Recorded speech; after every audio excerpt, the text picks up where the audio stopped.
Halo, nama saya Indra Vivitan dari kelas 12 SMA jurusan IPA. Pada hari ini saya akan melakukan eksperimen kimia tentang elektrolisis NaCl dengan elektroda karbon. Di sini saya sudah menyiapkan alat dan bahannya. Yang pertama ada 2 sendok makan garam dengan 1 buah sendok makan. Lalu di sini ada 220 ml air dengan 1 wadah gelas berukuran transparan. Terus ada 1 buah kardus ini yang sudah dibolongi 2 dengan akan dimasukkan oleh 2 buah pensil ini nantinya.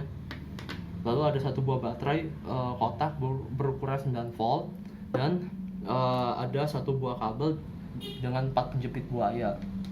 Nah, di sini saya akan langsung memulai percobaannya. Yang pertama itu masukkan 2 sendok garam ke dalam gelasnya yang sudah berisi air. Lalu aduk hingga rata, hingga tercampur semua.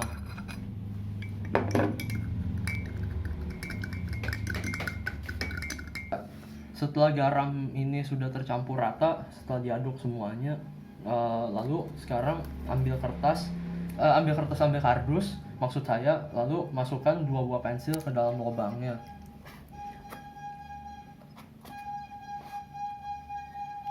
Kira-kira seperti ini di tengah.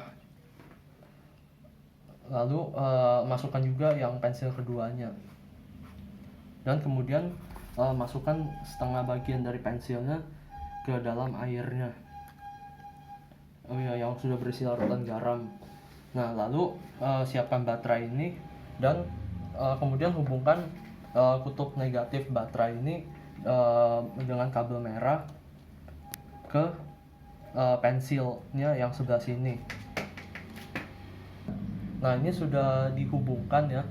Yang kabel merah ini adalah kutub negatif yang dihubungkan ke pensil sebelah kanan.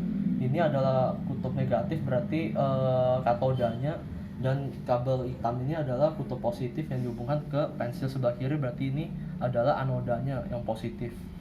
Nah, lalu bisa dilihat reaksi yang terjadi seperti apa. Lalu kita akan amati perubahan dari larutan NaCl-nya dan perubahan dari bagian anoda yang positif dan katoda yang negatifnya.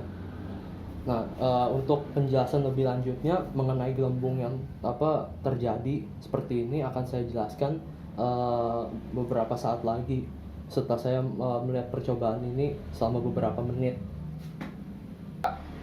Nah, di sini saya akan menjelaskan mengenai eksperimen tadi lebih lanjut.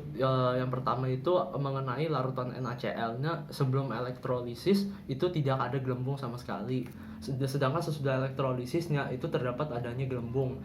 Lalu pada bagian katoda yang dihubungkan dengan kutub negatif pada baterai itu sebelum elektrolisis tidak ada gelembung sama sekali, sedangkan sesudah elektrolisisnya ada banyak gelembung dengan gas yang berukuran kecil di elektroda karbonnya, sedangkan anoda yang dihubungkan dengan kutub positif baterai sebelum elektrolisis tidak ada gelembung sama sekali.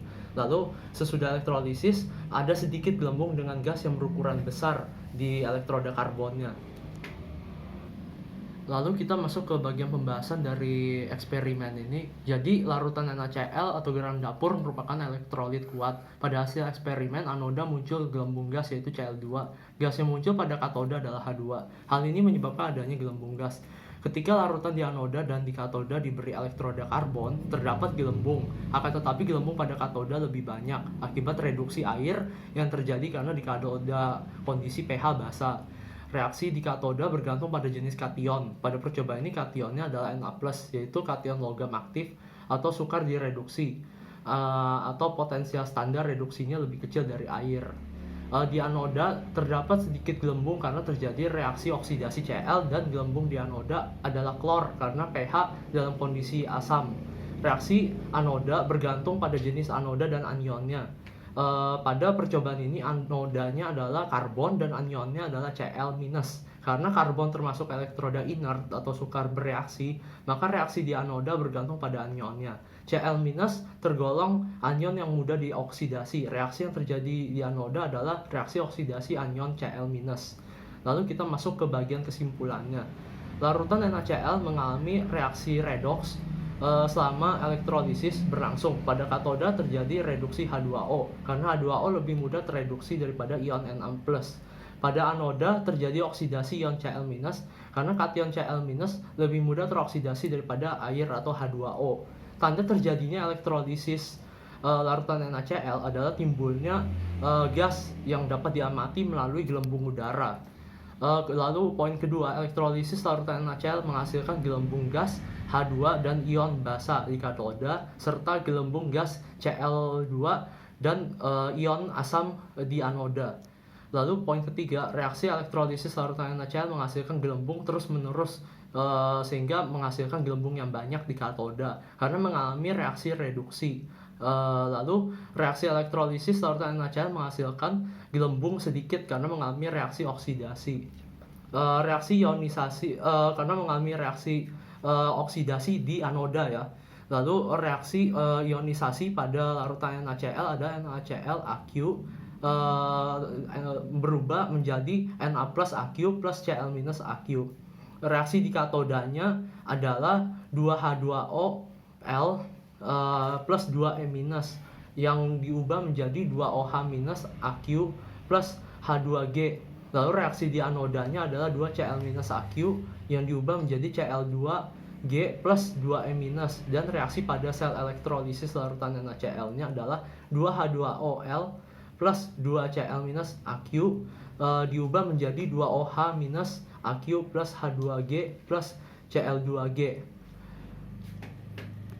Ya, dengan demikian itu saja percobaan dan penjelasan yang dapat saya sampaikan mengenai eksperimen tadi. Semoga dapat berkenan bagi kalian semua dan dapat ilmunya bermanfaat untuk kalian semuanya juga. Terima kasih.